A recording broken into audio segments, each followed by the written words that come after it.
Hello, my dear students. Welcome to Maths with Rupinder ma'am. So today I will take the topic of class 10th Maths, जो कि मैं नई NCERT follow करने जा रही हूँ 2024 और 25 के लिए। और चैप्टर सेकंड में स्टार्ट करूँगी पॉलिनोमियल, जो कि मेरे स्टूडेंट्स की डिमांड पे मुझे आया था कि मैम इस चैप्टर में हमें प्रॉब्लम आ रही है, तो प्लीज़ आप ये चैप्टर स्टार्ट कीजिए।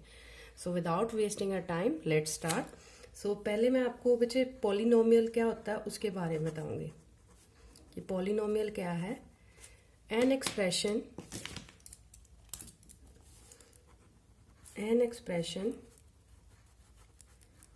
Can be written in the form of like this: a naught a1x a2x square plus so on to an x raised power n, where an not equal to 0 and a naught a1 a2 so on to an वो क्या है, हमारे पास सारे constant terms हैं, और x क्या है, variable है, और n क्या है, नंबर ऑफ टर्म्स हैं। Okay, I hope it is clear, मैंने शॉर्ट में बता दिया आपको। और अब हमारे पास आती है टाइप्स ऑफ पॉलिनोमियल, क्योंकि बेसिक कंसेप्ट्स क्लियर होने जरूरी हैं, इसलिए मैं करवा रही हूँ। करवाने को मैं एक्सरसाइज भी डायरेक्टली करवा सकती थी, लेकिन थोड़ा सा आपको पता होना चाहिए। देन हमारे पास टाइप्स ऑफ पॉलिनोमियल, फर्स्ट है हमारे पास लीनियर पॉलिनोमियल। लीनियर पॉलिनोमियल क्या होता है, जिसमें सिर्फ एक सिंगल टर्म हो, ठीक है, जिसकी डिग्री हम कह सकते हैं 1 हो। फॉर एग्जांपल जैसे मैं लिख रही हूँ 3x + 5, यहाँ पे x की डिग्री कितनी है बच्चे, 1, तो ये कौन सा होगा, लीनियर पॉलिनोमियल होगा, ठीक है। सेकंड हमारे पास आता है क्वाड्रेटिक पॉलिनोमियल। क्वाड्रेटिक पॉलिनोमियल क्या होता है, एग्जाम्पल के लिए मैं लिख रही हूँ 2x² + 3x - 2/5। यहाँ पे हाईएस्ट डिग्री चेक करो, हाईएस्ट डिग्री कितनी है, 2, तो ये कौन सा होगा, क्वाड्रेटिक होगा। देन थर्ड हमारे पास आता है क्यूबिक पॉलिनोमियल। क्यूबिक से ही क्लियर है, क्यूब मतलब पावर कितनी होगी, 3 होगी। यहाँ पावर कितनी है, 3, इसलिए ये क्या होगा, क्यूबिक। यहाँ पावर है 2, ये क्या होगा, क्वाड्रेटिक। यहाँ पावर है 1, मतलब x के कुछ नहीं लिखा, that mean power 1 he understood है, तो वो कौन सा होगा, लीनियर होगा, ठीक है। I hope it is clear. Then next हम चलते हैं, हमारे पास जीरो ऑफ पॉलिनोमियल क्या होता है, जीरो ऑफ पॉलिनोमियल ये क्या होता है कि बच्चे कोई भी हमें वैल्यू दी है उसको हम क्वाड्रेटिक इक्वेशन में सब्स्टिट्यूट कर देते हैं। सब्स्टिट्यूट करने पे उसकी वैल्यू जो फाइंड की जाती है, जो नंबर हम सब्स्टिट्यूट करते हैं उसी को हम क्या कहते हैं, zero of polynomial.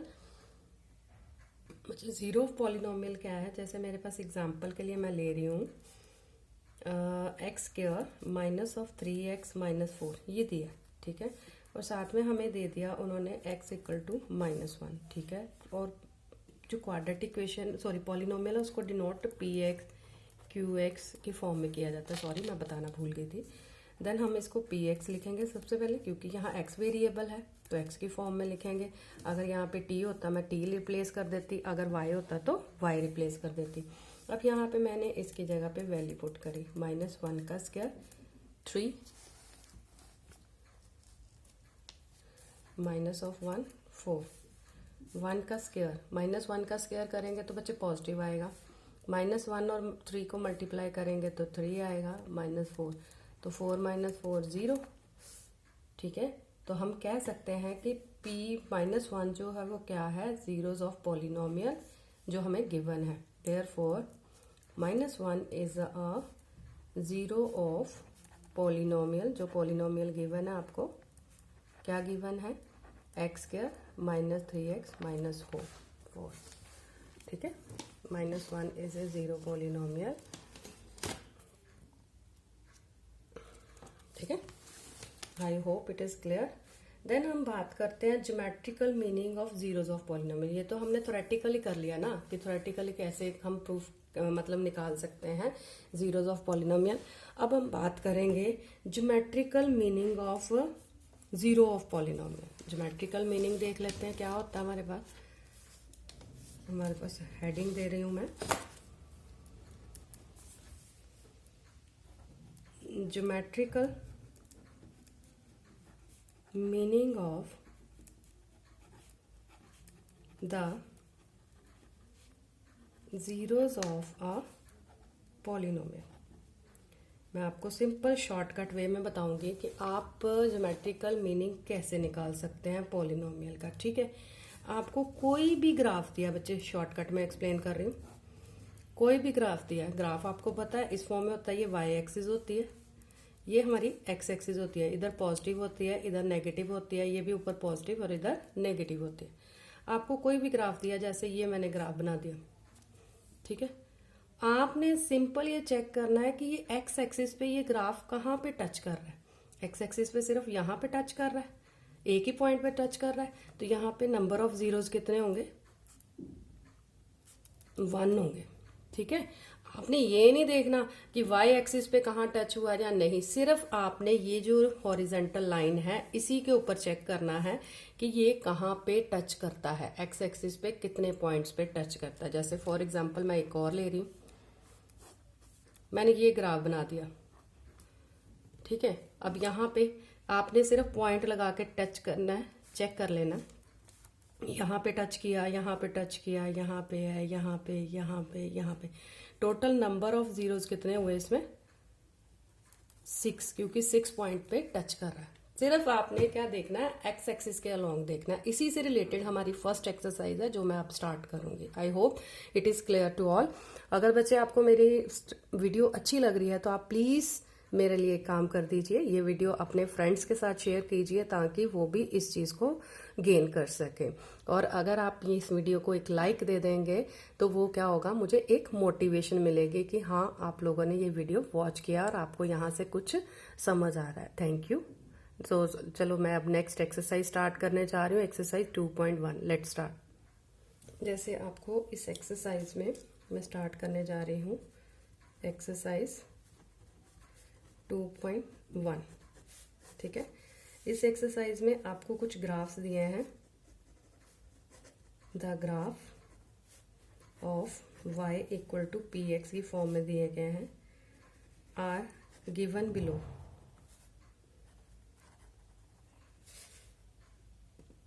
For some polynomial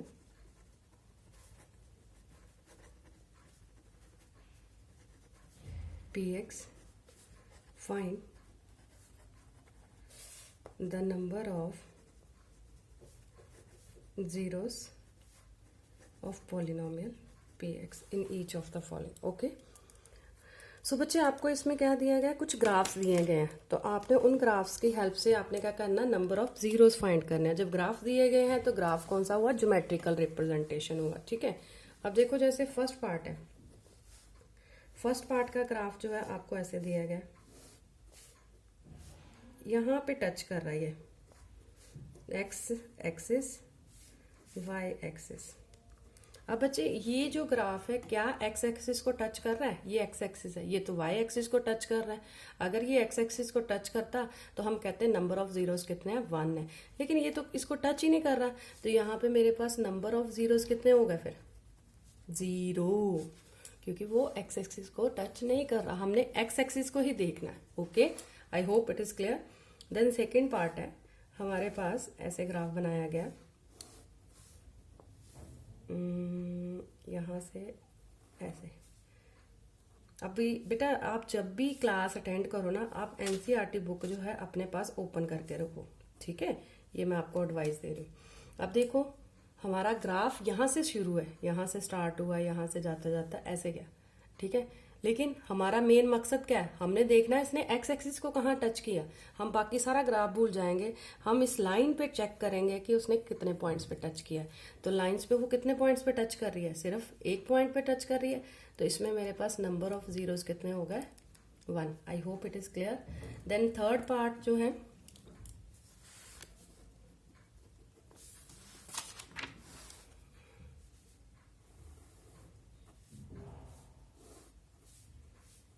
axis, X axis, ये ग्राफ ऐसे है। अब आप देखो ये एक्स एक्सिस को कितने पॉइंट्स पे टच कर रहा है, 1 2 और 1 3, तो यहाँ पे नंबर ऑफ जीरोस कितने होंगे, 3। ठीक है, सिंपल आपने एक्स एक्सिस पे टच करना बच्चे, बाकी ग्राफ आपको देखने की जरूरत नहीं है कि ग्राफ टेढ़ा बना है या जैसे मर्जी बना है, स्ट्रेट लाइन बना है। सिर्फ आपका काम क्या है, आपने चेक करना है कि वो एक्स एक्सिस पे कितने पॉइंट पे टच कर रहा है। अब यहाँ पे ये लाइन है एक्स एक्सिस, यहाँ पे कितने पॉइंट्स पे टच कर रही है, 1 यहाँ पे है, 1 यहाँ पे है, तो नंबर ऑफ जीरोस कितने हो गए यहाँ पे, 2। ठीक है, देन 5th ग्राफ है,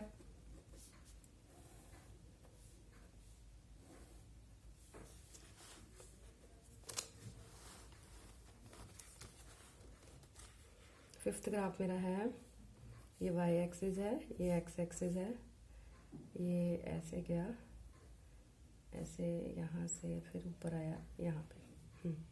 एक पॉइंट ये है, एक ये है, एक ये है, एक ये है, तो हमारे पास कितने हुए, नंबर ऑफ जीरोस कितने हुए, 1 2 3 4। ठीक है, I hope it is clear. Next last one graph जो है, सॉरी मेरे पास यहाँ स्पेस नहीं है तो मैं ऊपर बना रही हूँ, यहाँ पे साइड पे बना देती हूँ। 6th पार्ट,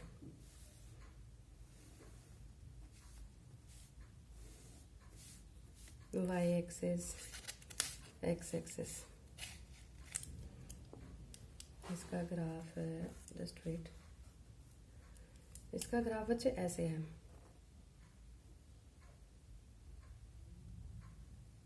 अगेन अब देखो ये टच कर रहा है, टच किसको कर रहा है, एक्स एक्सिस को। सिर्फ आपने एक्स एक्सिस पे पॉइंट देखना है, एक यहाँ है, एक यहाँ है, एक यहाँ है, तो हमारे पास टोटल कितने हुए नंबर ऑफ जीरोस, 3। क्लियर है, आई होप कि आप लोगों को ये समझ आ गया होगा कि मैंने ये क्वेश्चंस कैसे किए हैं, ज्योमेट्रिकली हम कैसे फाइंड करते हैं नंबर ऑफ जीरो।